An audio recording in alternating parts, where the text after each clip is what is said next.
Hello, everyone. Welcome to the Triangles Meditation Group. Today is May 2nd, 2022. So as we do, let's begin with a brief moment of silence, followed by a sounding of the noontime recollection.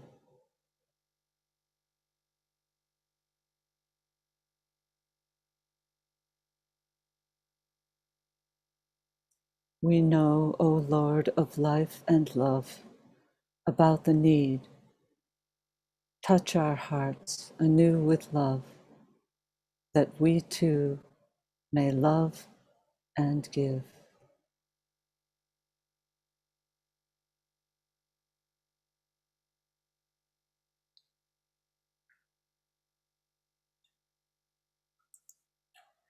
Each week we work together as a group to introduce this planetary service of triangles to people who are new to it and to aid them in the forming of triangles.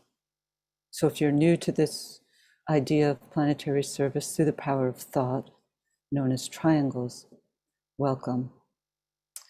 And we also work for those of us who are already members of triangles to come together each week and participate in a meditative visualization in the support and strengthening of the planetary network.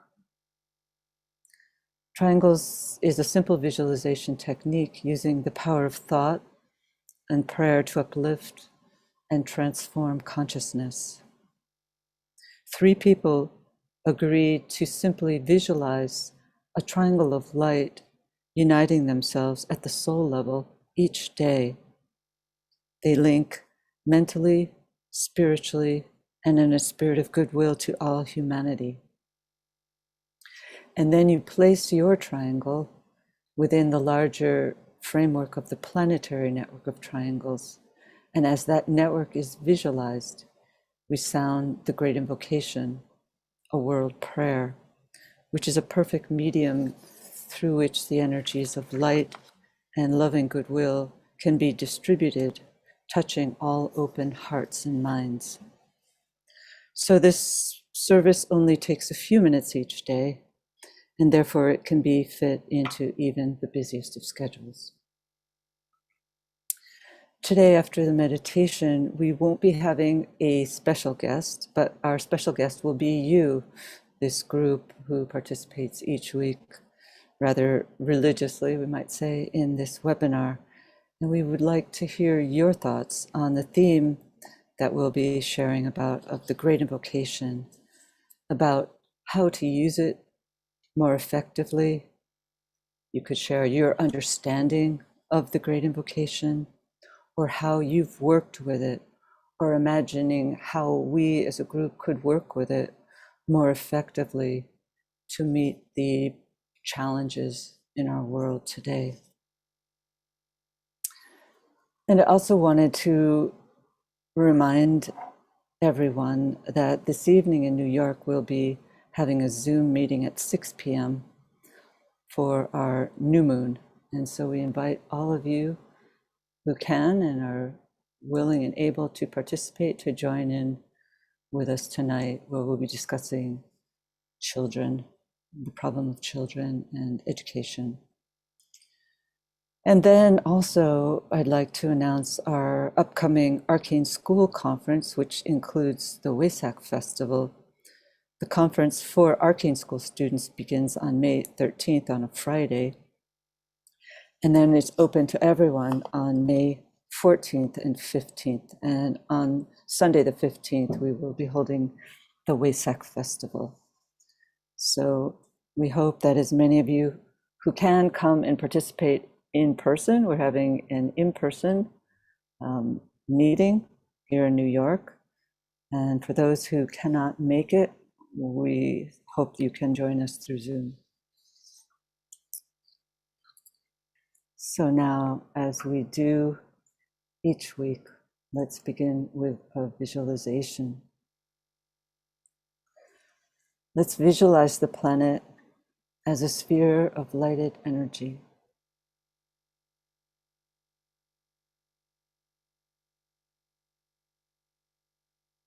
And within that sphere, we visualize a triangle of the three planetary centers, the head center of Shambhala, the heart center, the spiritual hierarchy, and the throat center, humanity.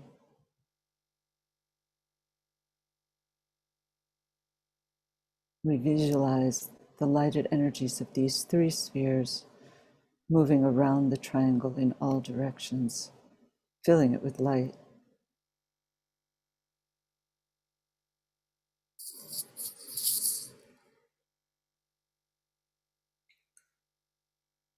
Now, superimposed upon that triangle, we visualize a 5-pointed indigo star, the star of the world teacher,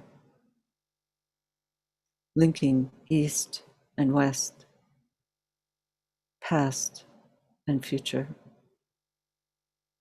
radiating the energy of love wisdom.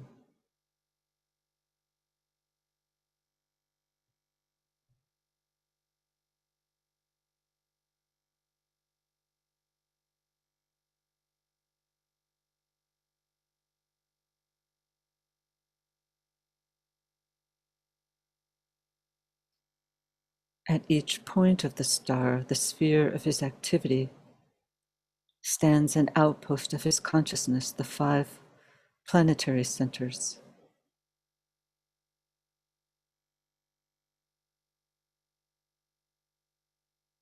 Visualize the energies radiating forth from the center of the star through the 5 points.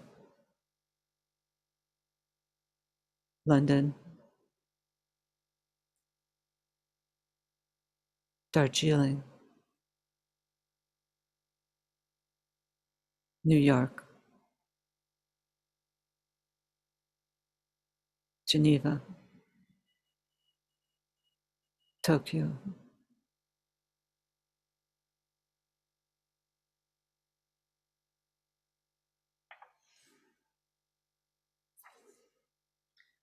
Visualize these outpouring energies enlivening small groups gathering everywhere, aiding them to focus and direct the energies into the consciousness of all humanity, solving its problems, creating right human relations, restoring peace on earth.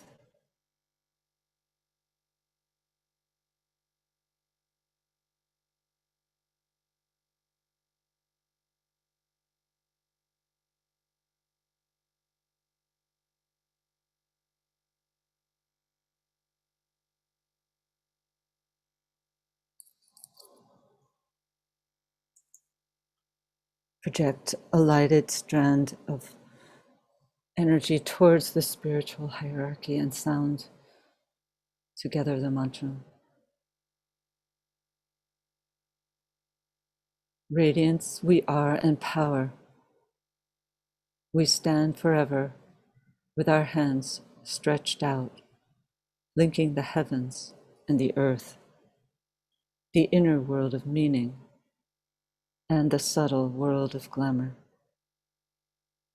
We reach into the light and bring it down to meet the need. We reach into the silent place and bring from thence the gift of understanding.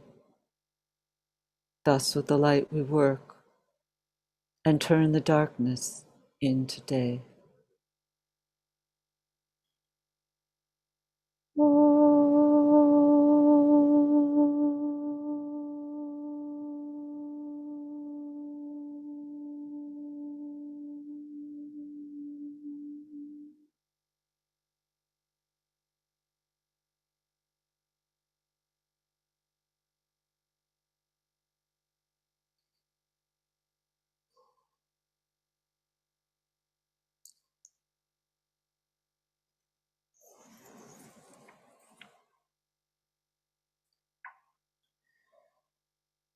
We're working now in the lead up to the Wesak festival.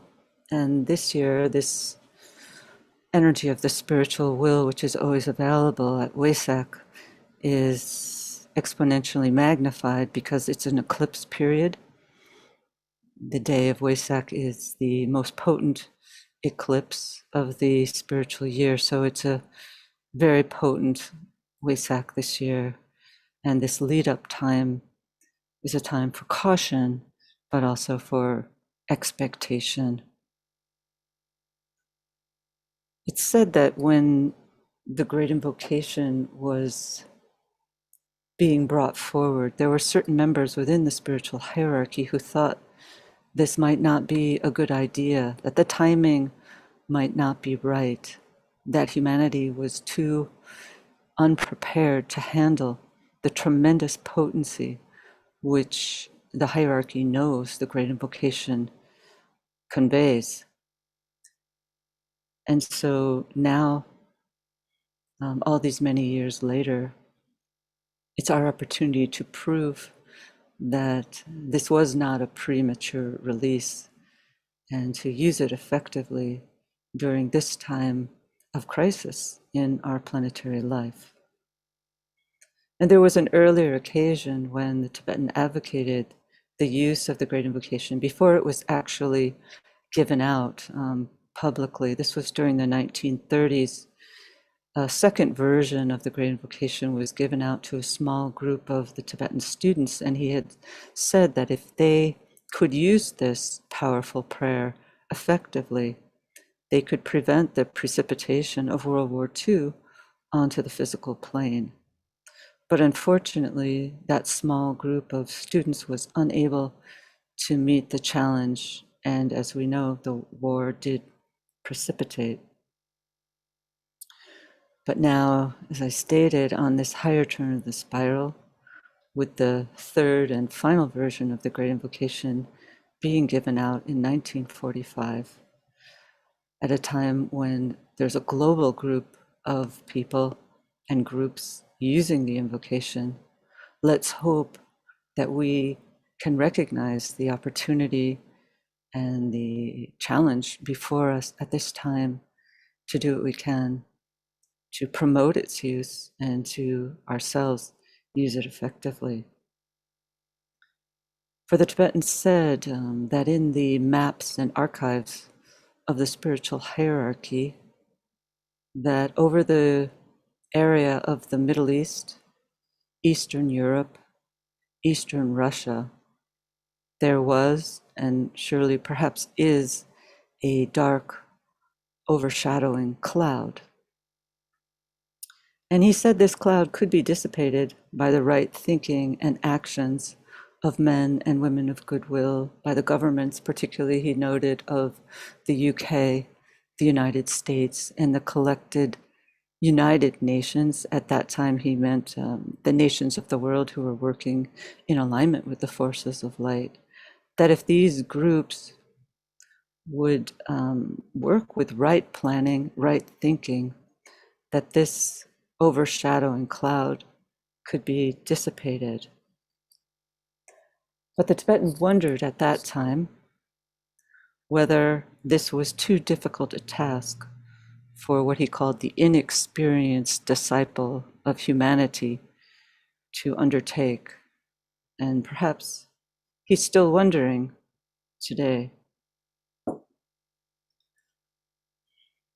But those who stand within the heart center of the new group of world servers are charged with working scientifically and intelligently with the Great Invocation to effect these ends. So can we now exert more effort to both understand and distribute the invocation, reaching out to those we know, to groups we work with, in preparation for this upcoming Wesak and Gemini full moon cycles, the high point of the annual year. You can reach out to us at Lucis Trust if you'd like to request cards, pamphlets that we can send to you, so that by June 14th, which is World Invocation Day, we can work together to create a collective wall of sound, which will be augmented and strengthened by the forces of light, thus releasing these potent energies into the heart of humanity, knowing that this can effect a change in our world. The Tibetan described the Great Invocation as, quote, those amazing words. And surely he, as a master of the wisdom, understood the potential of this prayer far better than we do. And he encouraged us to find our way into its mysteries. He told us that the invocation was the most complete expression of the Logos himself, and in fact, the most abstract meditation we've ever been given. The invocation is both concrete and abstract, fulfilling perfectly its function as a seventh ray mantra, embodying in itself the word of power of that seventh ray. The highest and the lowest meet. Our keynote for this year's Arcane School Conference is related to the opportunity which comes as the seventh ray comes into prominence in the world. And when it's combined with the light of all the rays, it's able to bring about a release upon the physical etheric planes of a special kind of light, the light supernal, a light that is connected to the highest or will aspect. In our solar system, the second ray of love wisdom is the overriding and conditioning influence. So as this seventh ray's ability to ground and release spiritual energy pours through the physical etheric plane, we can visualize this being expressed as lighted love, conditioning the consciousness of our leaders, so they will be able to take the necessary steps through negotiation, through peacemaking, to arrest the forces of war.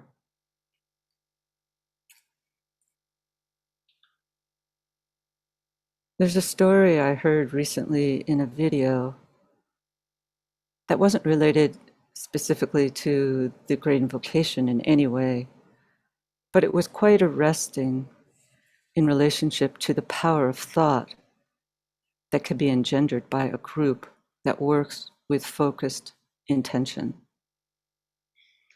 It was a lecture given by a woman who lives in the UK named Francine Blake. And this person has dedicated her life to working with and understanding crop circles, particularly those in the area around Wiltshire. This is the area of the planet where the largest majority of crop circles appear during late spring and summer each year. She thinks that they appear there because of the numerous ancient monuments scattered throughout that part of the UK. A number of these monuments are large white carvings of horses that are carved into the side of hills. And it seems that these must surely be symbols of the coming of the Christ. She believes the crop circles are seeking to alert people to the importance that the ancient monuments are seeking to convey to humanity at this time. And she would organize conferences each year, and one year they had a particularly large group of participants, and a group of them spontaneously decided to go outside and sing a few mantric phrases. They were next to a big garden, and so they decided, since their group was so large, to form 3 concentric circles. Through the sounding of the mantra, Francine Blake said they created such a powerful energy current that they felt for one moment as if they had become one voice. So united they were in their intention. And then when the group opened their eyes after the sounding of the mantra, there were lots of people who'd come out from the building and were looking at them as if in amazement. They said that then when they were sounding the mantra, above their heads were hundreds of white birds. But Ms. Blake was sure they were not birds at all because they didn't hear any sounds of the flapping of wings of the birds. And she understood that they were probably white lights, for such lights are often associated with crop circles. And as soon as the group stopped singing, the lights disappeared. And to their amazement, a huge crop circle appeared right in the field next to them.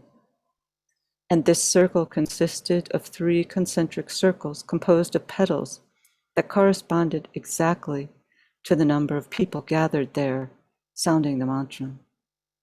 And many other crop circles also appeared all over the area during that weekend.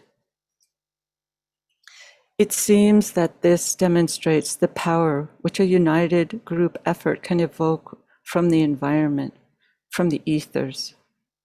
And surely the collective sounding of a prayer as great as the Great Invocation, when done with focused intention, releases a tremendous amount of waves of healing energies that can be released into the atmosphere. And just to close with this powerful passage to remind us of the importance of this time, given out in Discipleship in the New Age, Volume 1, page 629. Tibetan wrote, "No cost is too great to pay in order to be of use to the hierarchy at the time of the May full moon, the Wesak festival. No price is too high in order to gain the spiritual illumination which can be possible at that time."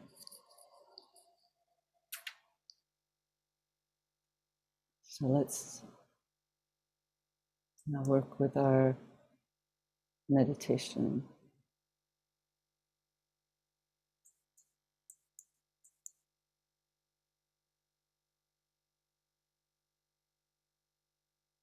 Let's integrate ourselves as a group, visualizing ourselves at the center of the evened arm cross, focused upon the mental plane, linking in thought as a group, a point of love and light with all those people throughout the world who are working in triangles.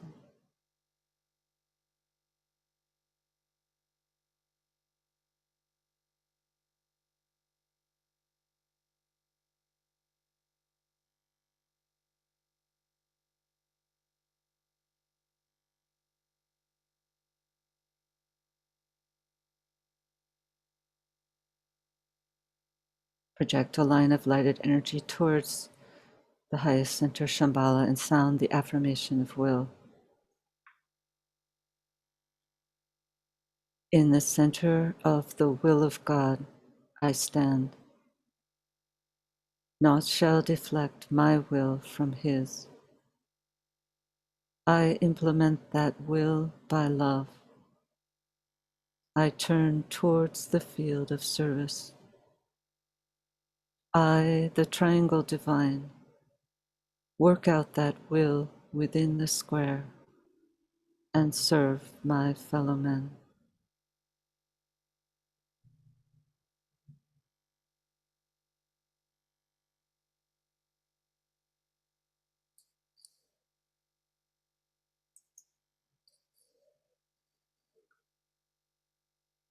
Using the creative imagination, link with 2 other points of light to create a triangle of light.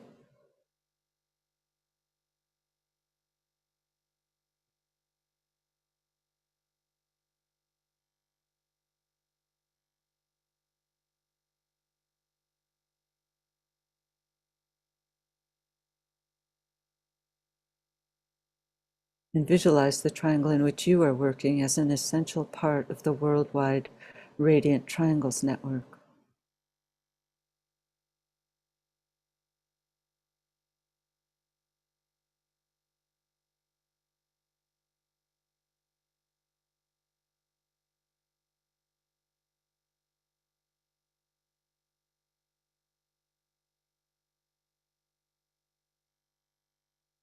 Hold the consciousness immersed within the light of the group soul, the heart of love which underlies and infuses the network.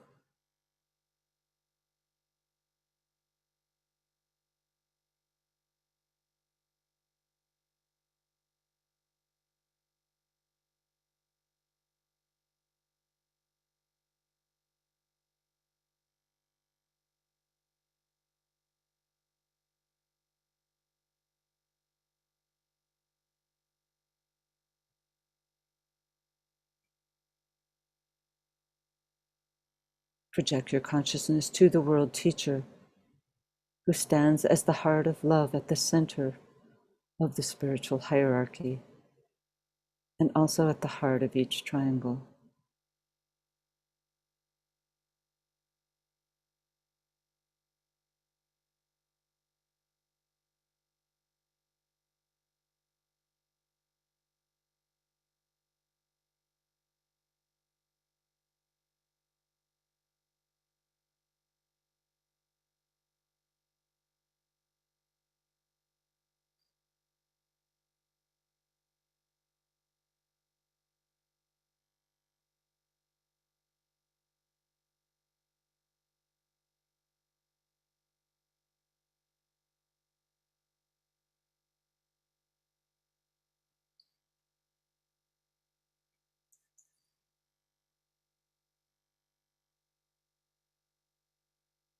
Precipitation. Visualize the energies of love, light, and goodwill circulating in and around the triangle's network.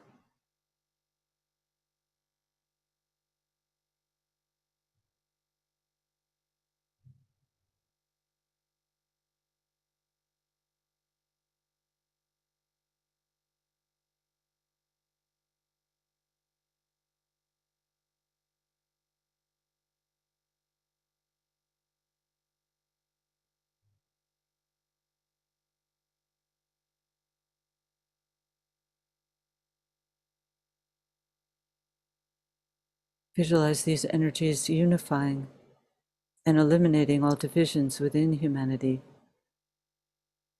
healing and transforming human consciousness, and establishing right human relationships.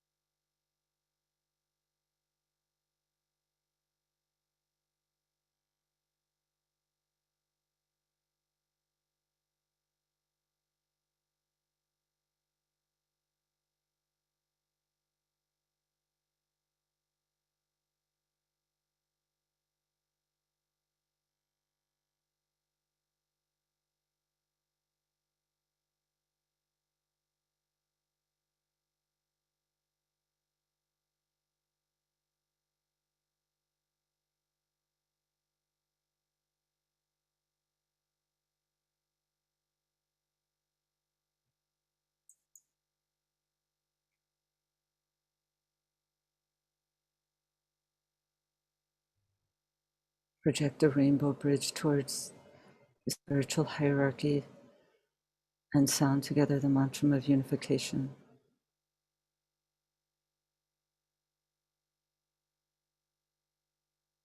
The sons of men are one, and I am one with them. I seek to love, not hate. I seek to serve and not accept due service. I seek to heal, not hurt. Let pain bring due reward of light and love. Let the soul control the outer form and life and all events, and bring to light the love that underlies the happenings of the time. Let vision come and insight. Let the future stand revealed. Let inner union demonstrate and outer cleavages be gone. Let love prevail. Let all people love.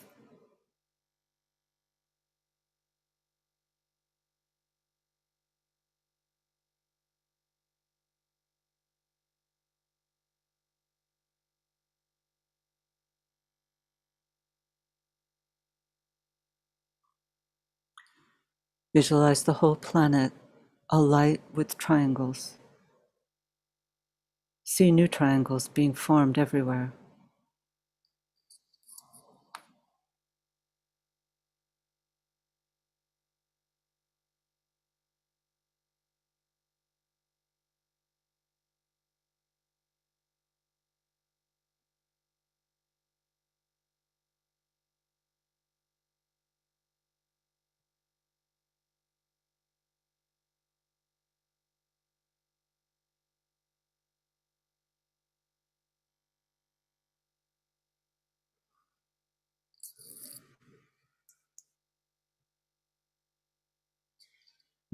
distribution.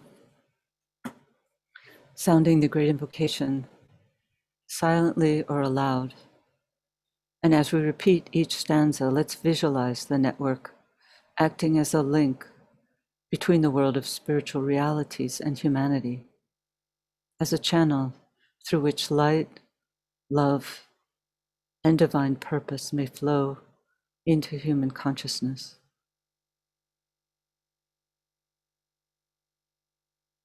From the point of light within the mind of God, let light stream forth into human minds. Let light descend on earth. From the point of love within the heart of God, let love stream forth into human hearts. May the coming one return to earth.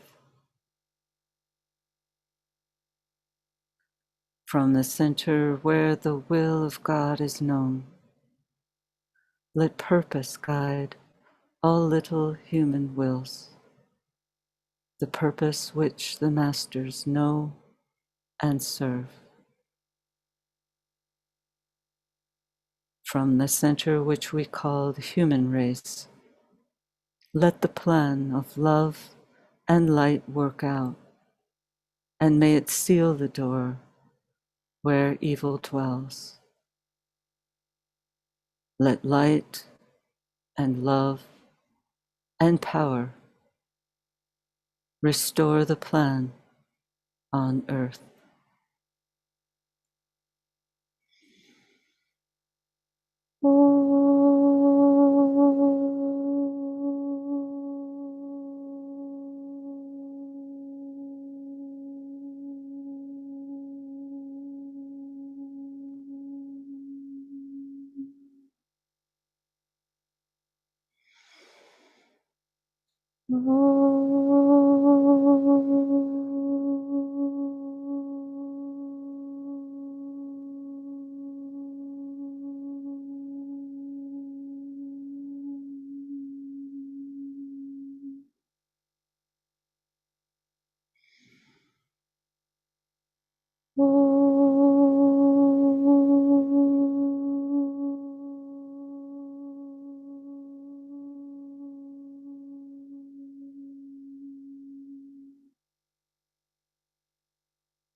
Thank you, everyone.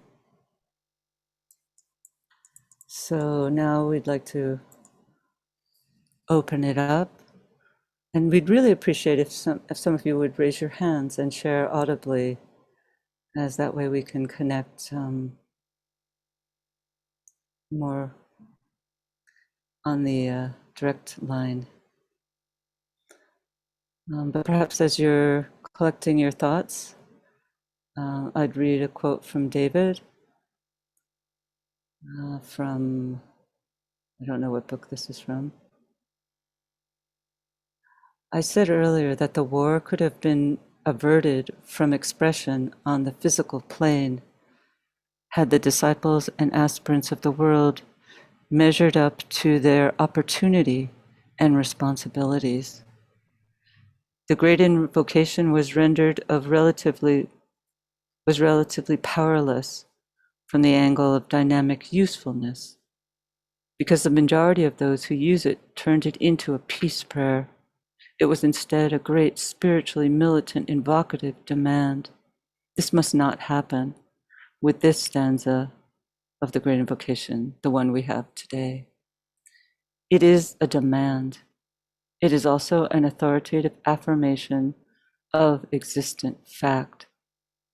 It sets in motion agencies and forces hitherto quiescent, and these can change the face of the world. Battlefield. It invokes the Prince of Peace, but he carries a sword and the effects of his activity may prove surprising to those who see only the need of the form aspect of humanity.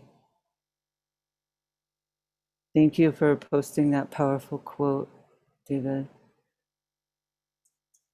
Frida, hello. Hi, Kathy. Hello, everybody. Hello. The thing that I wanted to sort of add to our discussion today, sorry, I'm outside, so you might hear some dog noises in the background. And that is the idea that when we say this prayer, of course, here we're saying it in a group, and that's exactly what we should be doing. But imagining that we're saying it simultaneously with all of hierarchy. In other words, we're sort of standing in for humanity, collecting all of this consciousness of humanity, saying the prayer as humanity, and imagine saying it simultaneously with hierarchy. That way it becomes a kind of a planetary invocative prayer, and not just our little small group saying it, but this whole collective two kingdoms simultaneously sounding this great prayer, and thereby gaining the attention of I think Kathy's talked about this before, extraplanetary lives and forces to come to our aid. Yes. Thank you. Thank you, Frida. Yeah, I mean, we could extend it to the center Shambhala. I mean, it's really about the triangle that we work with, the planetary triangle, all three centers. And then, as you said, opening up to those forces outside of our planet that are overshadowing the Christ. So thank you very much. All right, Sam, hello. Hello. Hello. Thank you so much. What a wonderful introduction, Kathy. Touches the heart. This is a bit complex. So if it's too much, just let me know. But mine sort of started, I was very interested in Edward D. Babat's Spirelia. Of course, doing the triangles as well, I kept sort of thinking that there has to be some way for these two to be together. And then a friend bought me, it's called a flow ring, so it's easy to find on the internet, on YouTube. And it's a bit like a torus, the Torus. Yeah. And if it could go round a ring, it would constantly flow. So the idea is that with the first stands, I have the energy coming in from light all around the world, and then the Torah swirls up in the center and then swirls round outside that. And you can actually do it so you can imagine it in each spiral going up and down is all of the seven kingdoms. And then the next, you do the same with the second stands and love, again going all around the planet, going up the center, outside again, going up the center, outside again, spiraling all the time. And then with the third stands as well, with the will. And then with the very last stands for humanity, I see, and with each of those as well, I see sort of the light pouring through to meet both the inside and the out, and the same with each stands. With the last one, I see it connecting us all like DNA. And a lot of it started because when I did triangles, we keep getting bits of inspiration that come through. And I was thinking, well, do we travel straight through the earth to our other partners, or do we go round the earth? Which way round do we go? And I thought, well, it actually needs to be both. And so it sort of turned up into a triangle of energy in itself, that we do the inside and the outside, and then of course the soul aspect too. I hope that makes sense. Actually, that's really powerful. And I think it's the way that quite a few people actually work with it. They might not use the actual torus, but that flow up and down of all the energies, like the seventh ray, the highest and the lowest, and distributing them through the earth. So thank you so much. Maybe next week you could post a link to the video in the chat box. That would be Yeah, great. certainly will do. Thank you, Kathy. Thank you. And love to everybody. Love surround you all. Thank you. And if you can lower your hands Yeah. when you're finished. I'm just trying to do that. Yeah, great. There we I go. can do that. I can do that. Thank you. Yeah. Thank you. Maria Christina Donadue, did you have something to share? Hello? Can you unmute? There you go. Yes, thank you. That was beautiful. Thank you. The last sharing.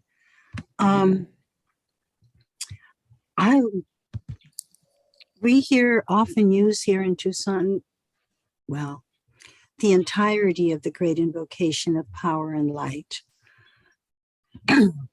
And I too would like just to share a couple of quotes given. First of all, on the first stanza, which I'm sure let the forces of light bring illumination to humanity. Let the spirit of peace be spread abroad. May people of goodwill everywhere meet in a spirit of cooperation. May forgiveness on the part of all be the keynote at this time. Let power attend the efforts of the great ones. So let it be, and help us to do our part. And in relation to this invocation, the first one, the Tibetan writes that when world aspirants and disciples use this invocation, this first phrase takes the consciousness to the hierarchy of light, the intermediate center between humanity and Shambhala. And it serves then to emphasize and establish a close rapport, blending and fusing the human and the hierarchical centers. When this has taken place, the hierarchy can then use this great invocation with greater potency and can carry the relation to a higher state still and produce a blending with the Shambhala force, where the forces of light are as embodied presences and where their focused energy serves to provide great reservoirs of light and love. So with these thoughts in mind, I have made copies or have been distributing this particular stanza of the Great Invocation printed on a background, the Ukrainian flag as a background. And then with this stanza, and it's really beautiful how people respond. So, I mean, there's such a felt need. And the thought of the focus on, it's short, and the spirit of peace, and the focus, I think, for me on forgiveness has been very powerful. Anyway, if anybody would be interested, I would be happy to send a sheet. It really looks very beautiful because it's a beautiful flag. It's that blue and golden flag with this particular invocation. And I think people have indeed been responding to it. And so I would just offer that if anybody would like.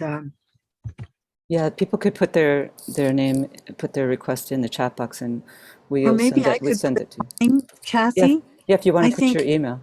Yeah, why don't I put my email and then they can send it to my email rather than me trying to capture it from the chat box, which sounds a little bit daunting. All right. Thank you. Thank you very much. Thank you so much. Constance, did you have a comment? Yes, thank you, Kathy, and thank you, everyone, for our gathering and our work today. I'd like to share what I was called to do many years ago with regard to the Great Invocation. And that is when I recite it, I bring it, for me, it brings the energy even more to life. For example, I recite, from the point of light within the mind of God, light streams forth into human mind. Light descends on earth.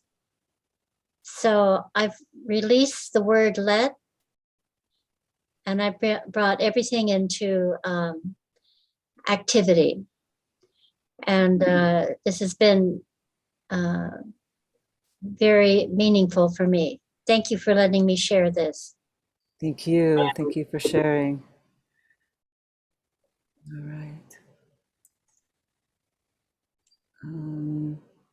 Santana, hello? Hello, can you hear Hi. me? Yes. Hi, Kathy, thank you so much for your beautiful words and for that deep meditation. I was just going to say, I agree with Maria Christina, and I work with a group on Sundays that does the whole meditation. And for me, the second stanza, let the forces of illumination, that starts with that, is really powerful. But what I wanted to say was it's very important to be in a state of actual invocation, and with each stanza to invoke. One of them is invoking the mind of God, which would be higher manas, the other the heart of God, hierarchy, and the will of God, which is Shambhala. And in doing that, a channel is created between, I think somebody did mention that, hierarchy, and which can go up to Shambhala and down and out to humanity through the new group of world servers. And to get into the energy behind the words, because I believe it was not always in English. I think in the teaching somewhere it says it's been translated from some obscure esoteric language. So, and then to actually connect with humanity and send the energy out mindfully on the sacred word, which tends to go up as well as out at the same time. So, and there's different rhythms it can be set in. And I notice when different people say it and the different rhythms they use has a definite effect. That was basically what I wanted to say. But if you think of it, that you are making that connection with the highest levels, then you really are evoking the energy to come down into helping humanity, all sentient beings, and into the very core of the planet itself. So thank you very much. Thank you. Thank you so much for sharing your thoughts.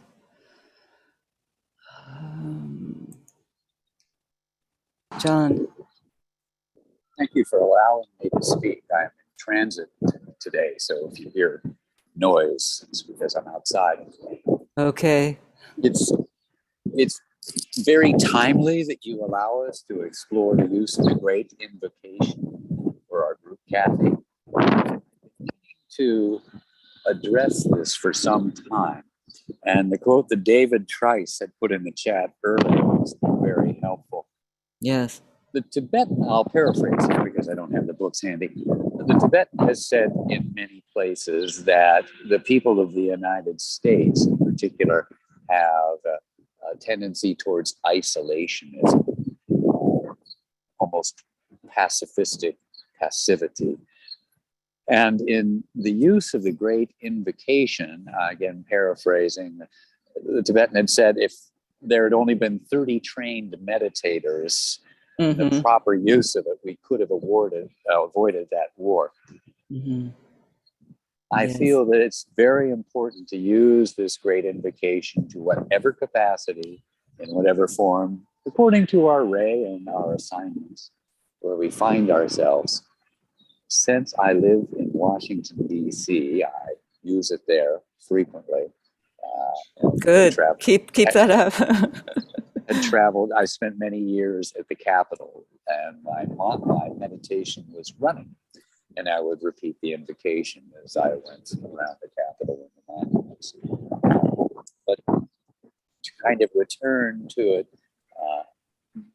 this isn't a, oh, please help us out, or if you're not busy, oh, great one. This is a strong invocation. Humanity must collectively demand that we receive what we need and this eternal strife and conflict, because the time is very short. Yes. We're at the culmination of this phase, as we know, from 2025. So again, I would encourage everyone to use the invocation as much as they can in whatever form, and to share it as they feel appropriate, remembering, of course, that as the hierarchy was hesitant to share it with a new group of world servers, it's not something that perhaps the masses are ready for just yet, but the time is approaching. And again, I thank you for letting me Thank you. address the group. Thank you so much, John.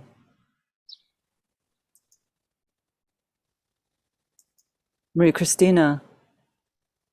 Hello. Can you unmute? Yeah, there you go. Hello? I don't hear you. Is your mic on? Hello? I don't hear you. I'm not sure. I'll leave your mic unmuted and maybe you'll be able to connect in a minute and we'll come back to you.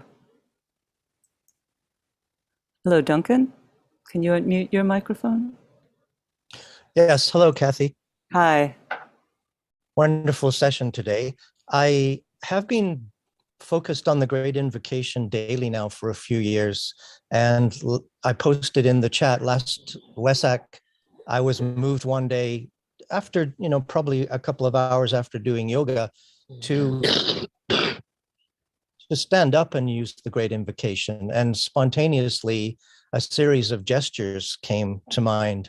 I made a video of myself doing them, and I've posted slideshows of the gestures I was using in the chat if anybody wants to. And to echo what Frida was saying, the third link there is a piece of artwork which is kind of a visualization of what I suspect goes on when we are using the Great Invocation. But I just wanted to add that if anybody wants to try it, it's very, very good to do it outside. We know the first, the second, the third kingdom are all connected to this work.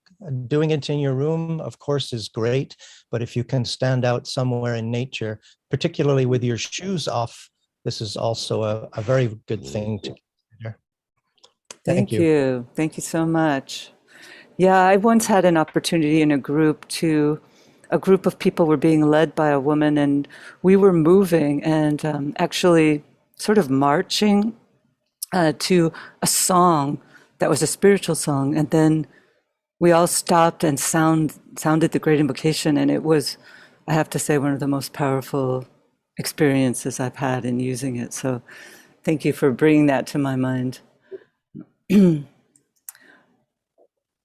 And Michael, no, I can't see to unmute you. Michael, did you have something to unmute yourself? Okay. There you go. Can you hear me? There we go. Yes. Okay. Thank you, Kathy, so much. That was a really electric, beautiful presentation. Thank you, everyone who's shared. I think this is the most sharing we've had on the Triangles webinar. Yeah. People raising their hands Yeah. in quite some time. And I think it's because of the importance of this topic and the importance it has for people in their individual, not their individual spiritual work so much, because people work as groups, but in their spiritual lives and everything that we dedicate ourselves to on this path. I just wanted to share the comment that speech, the Tibetan writes, is the most occult force in manifestation. Mm-hmm. And that's something very important to remember when working with the Great Invocation. We know that the word, or what we call the sacred word, is related to the soul, right? And we speak about, on a cosmic level, word is logos. And so you can imagine in the life of the human being, the role of speech is to externalize some thought and to make it present and manifest. At a higher level, the word or the logos or the verbum, whatever you want to call it, is that which makes the ever concealed thought of deity, or it's sort of its very essence, I guess you could say, its intention or its will or its purpose, what makes it externalized. And so what's beautiful, I think, when we're speaking or thinking about invocations, that what we're repeating in the human kingdom goes forth also on these higher levels, on cosmic levels, within the hierarchy, within all sorts of sort of spiritual beings on levels we can't even imagine. Yeah. So I guess just my point is that when we're invoking something, this is a truly occult act, and it's the same, not the same, but it's analogous to the very act of creation that our planet itself goes through when it coordinated all these kingdoms in nature and expressed itself as some, globe. And I think we have to keep in mind that this is they're not just your voice sounding some words. This is your entire being put into something. It's your entire will. And it's not even just your will. I loved Frida's comment that, we voice this mantra on behalf of humanity. We have that right to do so because of the spiritual responsibility that we are responding to. So, thank you so much, Kathy. Thank you, Michael. Yeah, I was reading something that the Tibetan said that actually dovetailed what Frida said and brought in, when we sound it, we're sounding it as a united breath, a unified rhythm with all of the three centers. We're sounding it in coordination with the whole triangle. So thank you. Maria Christina, I see you back again. Are you able to unmute now and speak to us? Hello? Hello? Can you hear? Yes, now we can hear you. Me? Yes. Okay. Thank you for the inspiring thoughts, Kathy, before the meditation. A very important point about the Wesak, which is the higher interlude. And I'm not sure if it happened in Wesak in 1942 or in Gemini that the Second World War was decided. Because this moment of this amount of light and the will and love together and light, and it's Wesak is kind of the noon time of the year.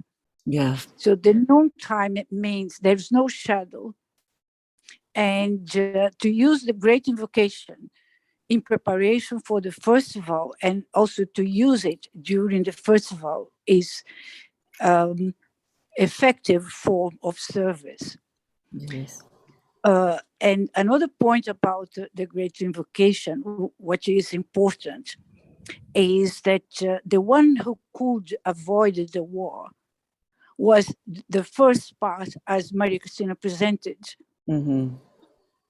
And it's really a powerful invocation when it's correctly done. One important thing to keep in mind is this Great Invocation, they are prayer.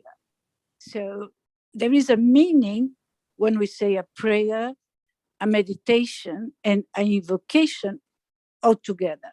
Yeah. So it's the aspiration together with the mind, with thought, and then the projection of energy to the will aspect. And also the quote you read, someone has shared, the fact that is a demand. And demand is kind of a command with love, but it's not one aspiration, is let it be.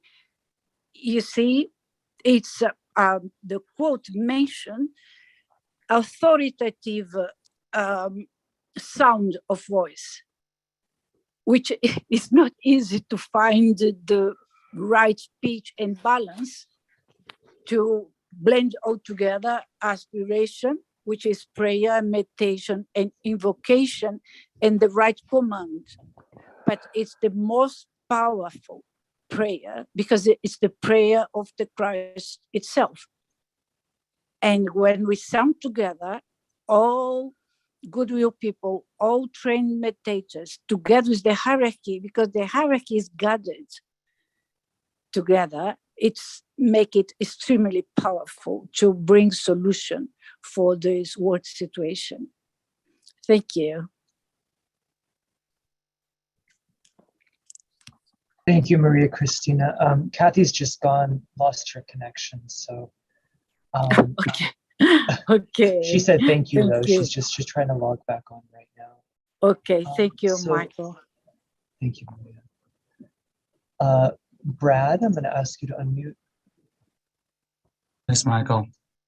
So when we say the invocation with sincere purpose, that activates our connection to the will aspect, and with the aspiration of our heart, that helps us connect to the second hierarchical aspect, and with a clear understanding in our mind of the meaning of the words, that facilitates our connection with the energies that we're trying to invoke. So it's so important to be in the right state as we say this. And then, if we are confident in our ability to succeed in invoking, we then have the responsibility of what is evoked. And so that leaves us with the responsibility to use the energies in service in our own way. And so it's important to keep that in mind. If we're successful, then we got to use the energy. Thank you, Brad. And that maybe goes back to what Kathy was saying about how there were those in hierarchy who were unsure whether humanity was ready, because perhaps all this energy flows in, and how are we going to direct it? You know, how are we going to direct it if it's a great responsibility, of course. All right, thank you, everyone. It is now 4 after, and so I think it's about time to close the meeting. So let's all just finish with a moment of silence to link up with the group.